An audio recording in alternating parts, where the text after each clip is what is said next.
চেয়েছিলেন আবাসের পাকা ঘর, তার বদলে মিলেছে গোয়াল ঘর।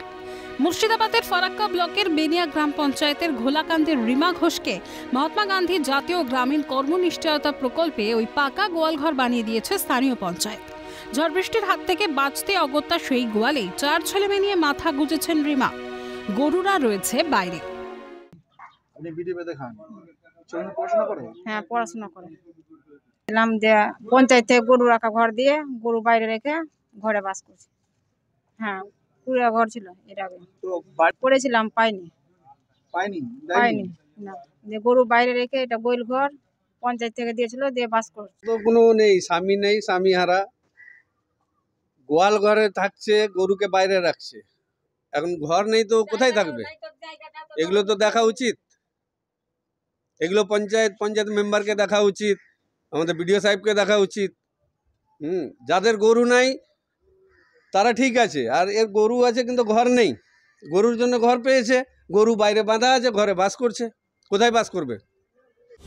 এই খবর প্রকাশ্যে আসতেই শুরু হয়েছে রাজনৈতিক চর্চা। কংগ্রেস পরিচালিত বেনিয়া গ্রাম পঞ্চায়েত প্রধান মোহাম্মদ জাকির হোসেন জানান, মিথ্যা অপবাদ দেওয়া হচ্ছে। আবাস যোজনা বাবদ 1,20,000 টাকা পেয়েছেন রিমা ঘোষ। সুপিয়ান স্যার ঠিক বলেছে, আমি তদন্ত করে দেখলাম।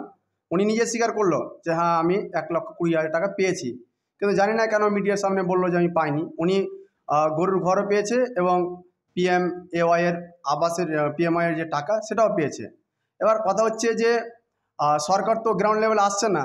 সরকার একটা সিস্টেমের মাধ্যম দিয়ে যারা আমরা জনপ্রতিনিধি থাকি, তারা আমরা যখন নতুন সার্ভে হয় তারা আমরা গ্রামটাকে দেখি যে কে কী অবস্থায় আছে। যদি আমরা মেম্বাররা যদি ইচ্ছা করি, যদি আমাদের কাছে ওই সুযোগটা আসে নতুন সার্ভে করার, তাহলে আমি সকল মেম্বারের কাছে অনুরোধ করব যে যারা যোগ্য তাদেরকে যেন সার্ভে করে ঠিকঠাক নামটা দেওয়া হোক, মানে গরিব মানুষ বঞ্চিত না হোক।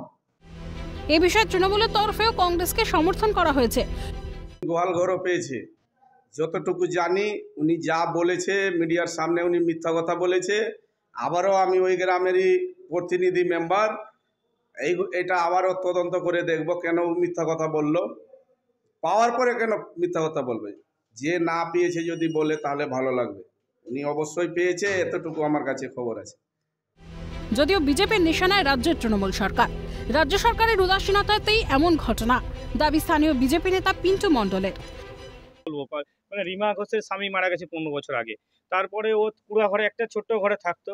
তো লাস্টবেলায় ওকে আবেদন করতে করতে বাড়ি পায়নি, অনেকদিন আবেদন করেছে বাড়ি পায়নি। তারপর ও একটা পেয়েছে, আপনার মানে গরু রাখার ঘরটাই লাস্টে দেখেছে, ঘর পাচ্ছে না, গরু রাখার হয়েছে, গরু রাখতে পারছে না, গরুর বাইরে রাখছে, নিজে থাকতে হচ্ছে কারণ নিজে ঘর পাচ্ছে না। এই ব্যবস্থা নিয়ে রাজ্য সরকার সত্যি দুর্বলতা আছে। একের পর এক জেলায় আবাস দুর্নীতির একাধিক অভিযোগ, সবই কি কাকতালীয়? সরব ওয়াকিবহল মহল। শিবা সরকারের রিপোর্ট, ক্যালকাটা নিউজ।